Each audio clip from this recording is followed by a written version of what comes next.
ओम श्री साईराम। मु श्री कृष्ण चंद्र शतपथी। प्रिय दर्शक बंधु, मो चैनल को आपण मान स्वागत जनाऊँगी। प्रिय दर्शक बंधु, आज जानिबा कृष्ण जन्माष्टमी 2025। जन्माष्टमी रे मेष राशि ठारू मीन राशि व्यक्ति मानकर भाग्यर वृद्धि और मनस्कामना पाई प्रतिकार। कृष्ण जन्माष्टमी यह भगवान श्रीकृष्ण को अवतार सबुठारु पवित्र पर्व, जहाँ भाद्र मासर कृष्ण पक्ष अष्टमी तिथि रे पालित हुए। यही दिन जदि भक्त मन वाणी एवं कर्म सहित भगवान श्रीकृष्ण को पूजा करने समय रे विशेष उपाय अवलंबन करती, तेबे जीवन रे केवल शुभ कामना आसी थाए ताहा नुहे, बरं अटकी रही कार्य मध्य समाप्त हुए एवं भाग्य मजबूत हुए। मेष राशि व्यक्ति माने जन्माष्टमी रे धला पोशाक पिंधि श्रीकृष्ण को मिठा और तुलसी पत्र अर्पण करंतु। गाई को गहम और गुड़ खाइबाकु दियंतु। राति 12टारे 108 थर ओम क्लीम कृष्णाय नमः जप करंतु। यह कले मेष राशि व्यक्ति मानकर चाकरी प्रेम व्यापार रे सफलता और भाग्यर वृद्धि घटे। वृष राशि व्यक्ति माने जन्माष्टमी रे मठा रंगर पोशाक पिंधि श्रीकृष्ण को लहुणी और साकर अर्पण करंतु। किछि मिठा जिनिस को छोट छोट पिला को बांटंतु। श्री रास पंचम अध्याय पाठ करंतु।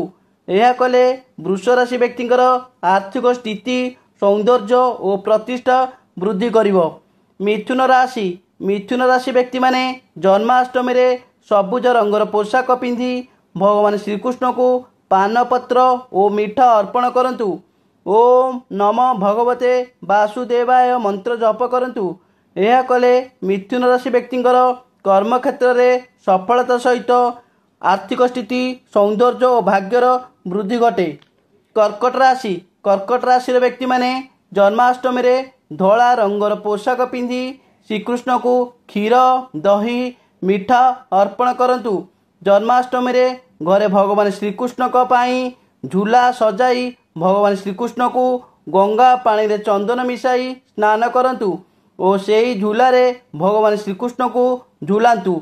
यह कले कर्कट राशि व्यक्ति मानकर आर्थिक स्थिति सुदृढ़ सहित क्यारियर रे पदोन्नति हेबो।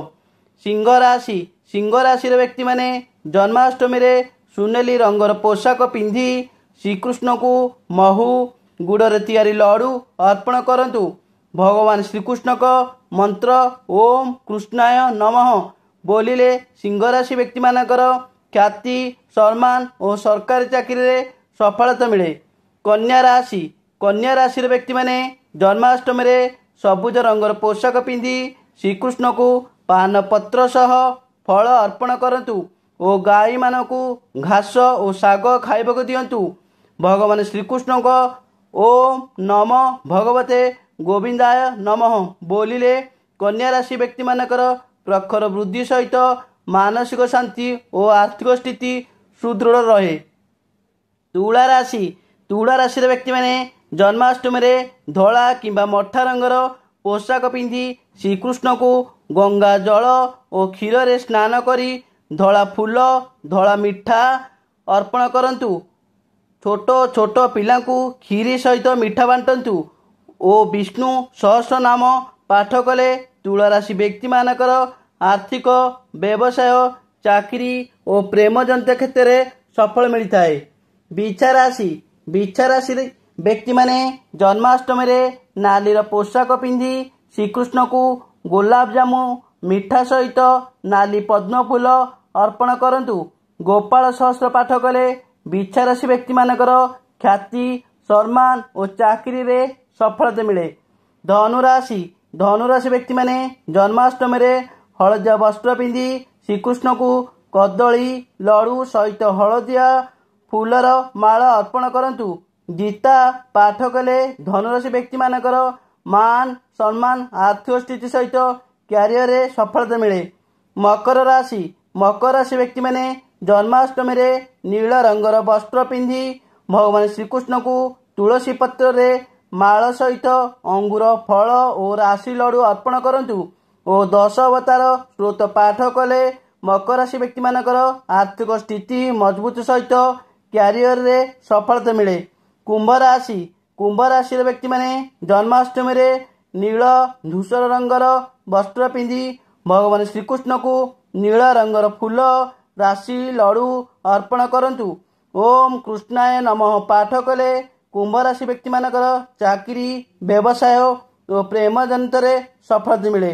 ମୀନ ରାଶି ବ୍ୟକ୍ତିମାନେ ଜନ୍ମାଷ୍ଟମୀରେ ହଳଦିଆ ରଙ୍ଗର ବସ୍ତ୍ର ପିନ୍ଧି ଭଗବାନ ଶ୍ରୀକୃଷ୍ଣଙ୍କୁ ହଳଦିଆ ବସ୍ତ୍ର ଓ ହଳଦିଆ ଫୁଲ ପାଚିଲା କଦଳୀ ଅର୍ପଣ କରନ୍ତୁ। ଓମ୍ ଭଗବତେ ବାସୁଦେବାୟ ମନ୍ତ୍ର ପାଠ କଲେ ମୀନ ରାଶି ବ୍ୟକ୍ତିମାନଙ୍କର ଚାକିରି ବ୍ୟବସାୟ ଭାଗ୍ୟର ବୃଦ୍ଧି ସହିତ ମନସ୍କାମନା ପୂରଣ ହୋଇଥାଏ। ଜୟ ଜଗନ୍ନାଥ। ପ୍ରିୟ ଦର୍ଶକ ବନ୍ଧୁ, ଯଦି ମୋ ଭିଡ଼ିଓଟି ଆପଣମାନଙ୍କୁ ଭଲ ଲାଗୁଥାଏ ତେବେ ଭିଡ଼ିଓରେ ଲାଇକ୍ ଦେବେ, କମେଣ୍ଟ କରିବେ ଏବଂ ଭିଡ଼ିଓଟିକୁ ସେୟାର କରିଦେବେ। ଆଉ ଚ୍ୟାନେଲଟିକୁ ସବସ୍କ୍ରାଇବ୍ କରିବାକୁ ଭୁଲିବେ ନାହିଁ। ଜୟ ଜଗନ୍ନାଥ।